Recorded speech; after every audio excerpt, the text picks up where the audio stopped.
Good morning. My coffee's about ready. I'm ready to make my breakfast. Just thought I'd show you a little bit of my ideal morning routine in the van.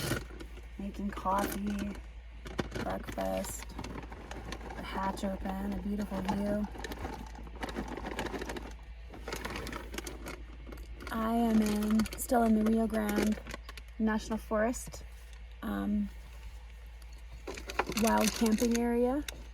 It's a little after 6:30, and I am going to be heading to Durango today. I want to get a shower and go to the grocery store to just stock up on a couple of days' food, and then find a camp up around the ski area where I was a little girl. So it's about a 3.5 drive into Durango, and yeah, I'm excited to be home, at least for a little bit, and to be here. It is gorgeous, as you can see the view right outside my hatch. It's beautiful. All right, I'll see you tonight. Hello, Zeekers. It is the evening. Well, straight up night. I guess it's like 9:30. Way past my bedtime. Day 5. So, you saw my camp this morning, and yesterday at Rio Grande National Forest, which was awesome. I did get up. Oh goodness! Oh, it was time for bed. Excuse me. I got up plenty early. I want to say, gosh, it might have been 5:30. Ready to go. I saw the sun come up, and was on the road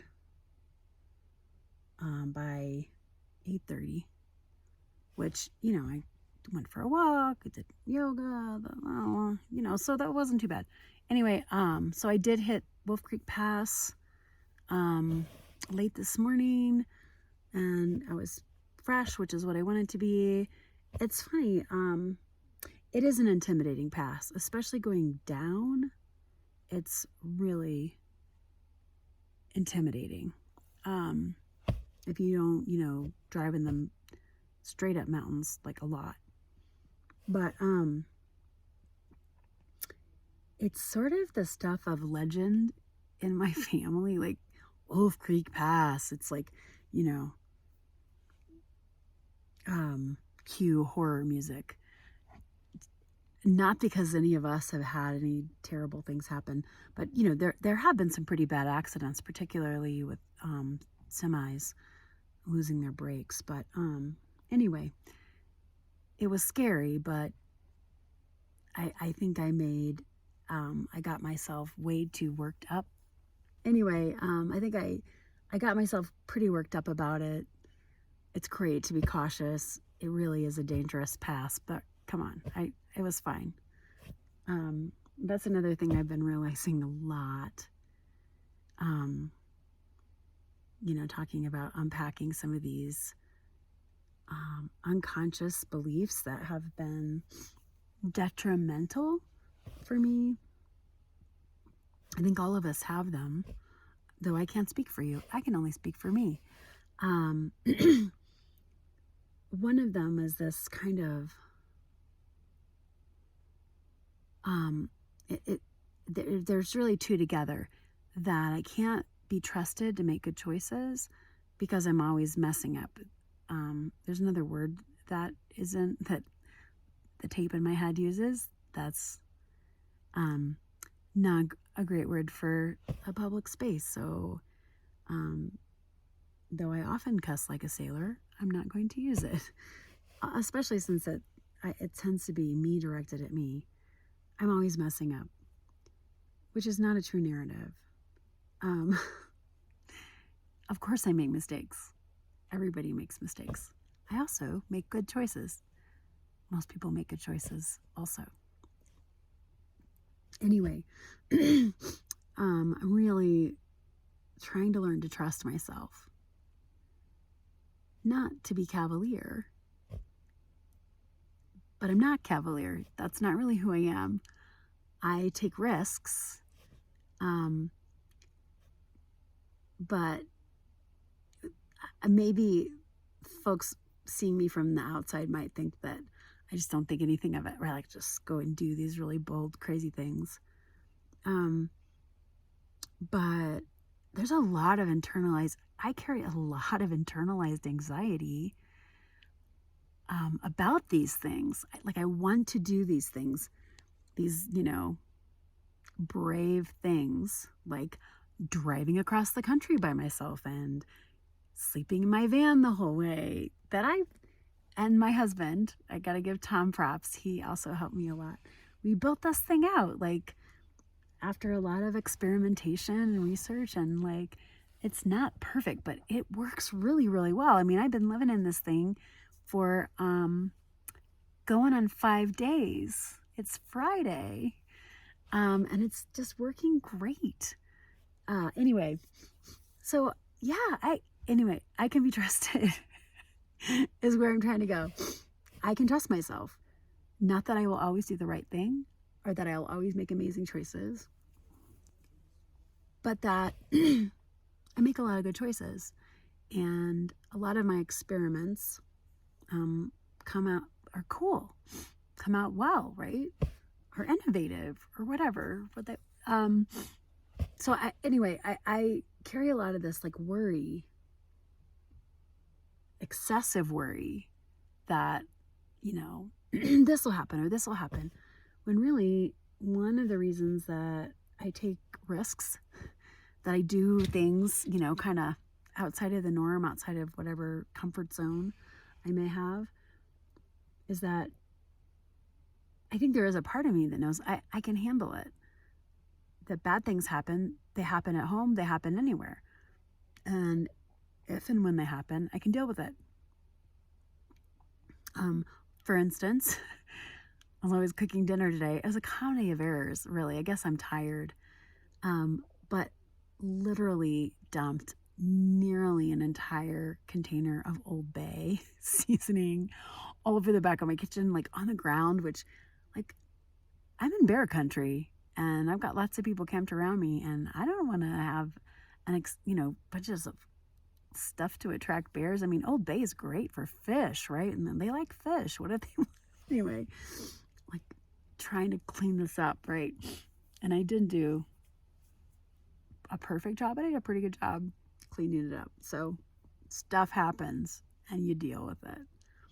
And dealing with it is how we grow and learn. Once again, really rambling. So I made much of a bigger deal about Wolf Creek Pass than I needed to, and have about a lot of things. But made it over, got into town, into Durango around 12:30. I was hungry. I was overwhelmed. I really needed a shower. And I had to use the restroom too, right? So it was just, and then it's raining. And because I was so overwhelmed, I think with a lot of things, I talked a couple of videos ago about my grief, right? Around this place, and this place being this place of belonging. And there's just a lot of emotion wrapped up in Durango, and of course, and where I'm at now, up, a little higher up to around the Purgatory Ski Resort. And so I think all that, adrenaline residue from Wolf Creek, just being way out of my normal life, I was on high overwhelm, and I couldn't decide what I wanted to do first.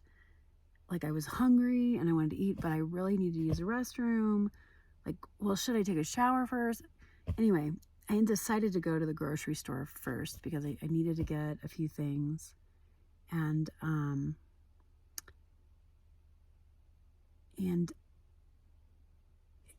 of course I could use the restroom there. TMI, whatever. Then I went to this park, and I think it's the same park that I used to go to when I was little. Though it looks different, so maybe there's another one. But it's right down the street from City Market, so I'm wondering if it was the same. Anyway, I went there, had my lunch, and then I went to the rec center. Durango Rec Center is awesome. $7, get a shower. Awesome. So I took my shower. It was still kind of raining off and on, and then I went to try to find a camp. That was just a fiasco for a long time. I thought, okay, I'll go to Haviland Lake and just pay for a night of camping. But in my head, Haviland Lake was the same campground that was right next door to our old place. So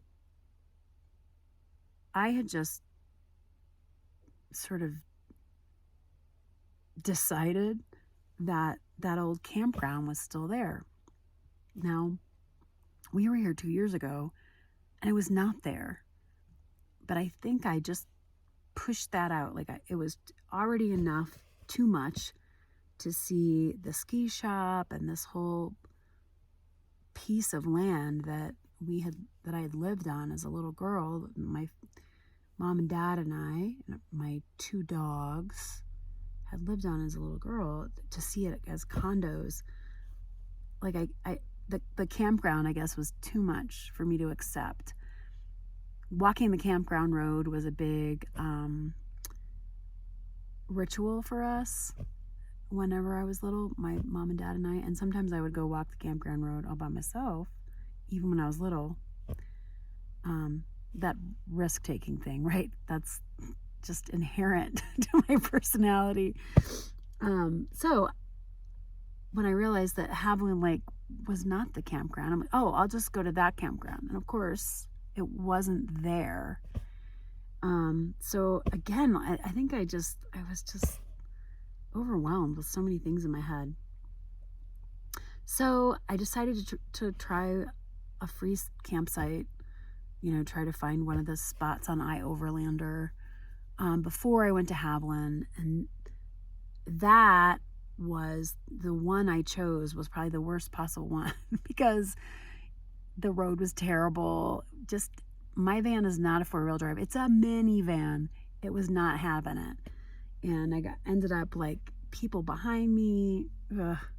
Thankfully, one of the vehicles behind me that I let pass me so I could try to figure out how to turn around, they were really kind. They stopped, rolled down the window, and said,